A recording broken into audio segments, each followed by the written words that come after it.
ગોપાલભાઈ ઇટાલિયા કે રજનીભાઈ કે રામભાઈ ધડુકનો કોઈ નુકસાન નથી. અમે તો લડનારા લોકો છે અને અમે લડીએ છીએ જનતા માટે. તો ખોટી એફઆઈઆર થાય છે, સાચી એફઆઈઆર કરાવવા માટે થઈને આખો સમાજ અત્યારે મુખ્યમંત્રીને મળે છે અને ખોટી એફઆઈઆર ઉભા થઈ જાય અમારા ઉપર. અમારા રાજુભાઈ કરપડા અને પ્રવીણભાઈ રામ અત્યારે જેલમાં છે.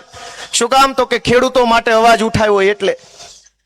બોટાદની અંદર કડદો થયો, અવાજ ઉઠાવ્યો, વિરોધ કર્યો, 307 લગાવીને જેલમાં પૂરી દીધા.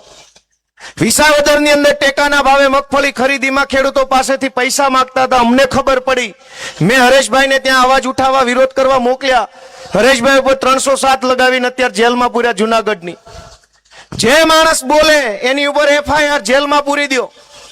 દોસ્તો, અમે આખી જિંદગી જેલમાં રહી તો કાંઈ થાય એમ નથી. અમે ઘડાઈ ગયા છીએ, પણ જનતા પોતાનું વિચારે કે આ સરકાર આવી રહેશે, તમારા માટે લડનારા લોકોને જેલમાં પૂરી દેશે, તો જનતા કોના ભરોસે અવાજ ઉઠાવી શકશે? ક્યાં જઈને બોલવાનું? કોની પાસે અવાજ સાંભળવાનો?